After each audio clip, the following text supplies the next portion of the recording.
The Wagner chief is dead. The Russian President Vladimir Putin has confirmed that Yevgeny Prigozhin died in a plane crash. He added that he had known Prigozhin for a long time, that he might have made some mistakes, but he also worked with him for a common cause. Listen in to what he said. As for the aviation tragedy, first of all, I want to express my sincerest condolences to the families of all the victims. It is always a tragedy, indeed, if there were, and the primary data indicates that there were employees of the Wagner PMC. I would want to note that these people made a significant contribution to our common cause, our cause of fighting the neo-Nazi regime in Ukraine. We remember this, we know it, and we will not forget it.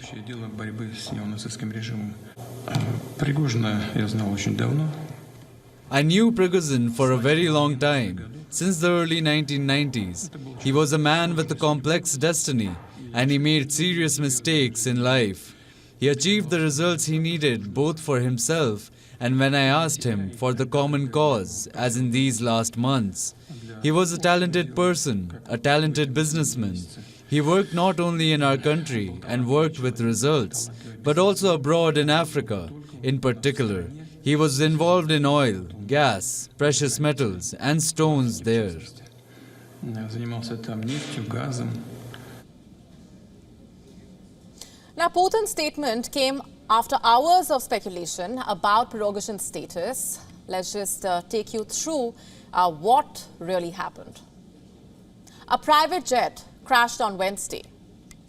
The Wagner chief and 9 others were listed as passengers. The video on your screen showing the exact moment it happened. Watch this.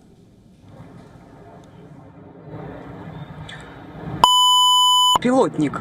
Сбили, бабахнуло в 2 раза, взорвалось, падает. Ты посмотри, падает.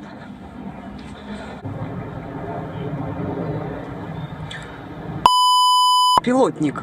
Сбили, бабахнуло в 2 раза, взорвалось, падает. Ты посмотри, падает.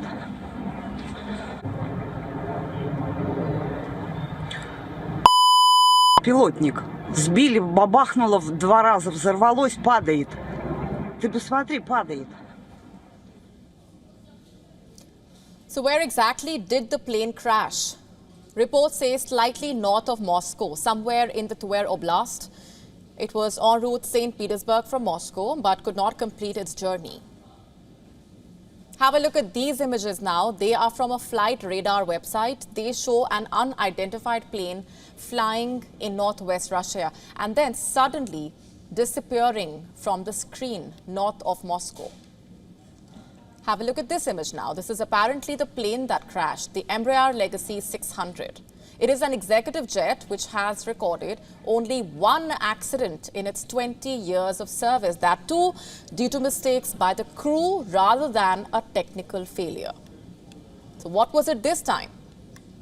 Another crew mistake or a technical failure? No one really knows. And no one might. Have a look at these images now. They show the aftermath of the crash, showing the plane engulfed in huge flames. And a couple of hours later, local officials were seen carrying the dead in body bags and stretchers. Forensic tents had been set up at the site as investigators went through the debris to collate the evidence. And around the same time, Russia's Civil Aviation Authority issued this statement. It published the names of the passengers and the crew members who were on board the aircraft.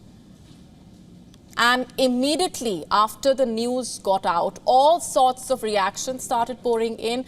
The news divided opinions on the streets of the Russian capital. Some described it as a tragedy. Others were fairly unmoved. Listen in to some voices. First of all, it's a tragedy that the plane crashed. That means there were casualties. Well, it was to be expected because of some of the things he did or didn't do. I don't know, but we think he did. They should be punished. Not necessarily by the main man in this country. Could be someone else. He had a lot of enemies, as far as I know. And 26 kilometers away from Moscow, in Kiev, The reactions were equally mixed. Some were full of joy and did not care how the crash happened. Others believed the crash was pre-planned, aimed at strengthening Vladimir Putin's grip on power. This news causes only happiness. I want more such news. It would make things much easier for Ukraine. I believe that Prigozhin staged his death in order to flee, so that no one knows where he's hiding. It's not the first time they are killing their own employees and people, so there is nothing extraordinary here. And 9,000 kilometers away from Kiev, the US president was also asked about the crash in South Lake Tahoe. A reporter sought his response on whether he believed Putin was behind it. And his reply was that he was busy working out, that he did not know for a fact what happened. But he also said that there is not much that happens in Russia that Putin is not behind. Listen to this. Mr. President, do you have a reaction to the plane crash in Russia? I don't know for a fact what happened, but I'm not surprised. Do you believe? There's not much that happens in Russia that Putin's not behind, but I don't know enough to know the answer. I've been working out for the last hour and a half. So you saw what happened, you saw how it happened, and you also saw the reactions. Let's now get down to some tough questions. Was this crash an accident or a conspiracy? Here's what a Forbes report said. Prigozhin's plane was targeted by Russia's intelligence agency. It says this agency was likely behind the crash. And if this is true, then why? The report says it targeted the mercenary leader out of loyalty to their former boss, Vladimir Putin. So what happens next? What now?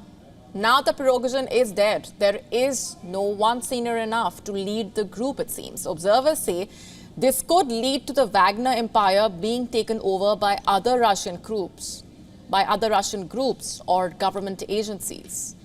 Will that really happen? We will have to wait and watch. WION now available in your country. Download the app now. Get all the updates on the move.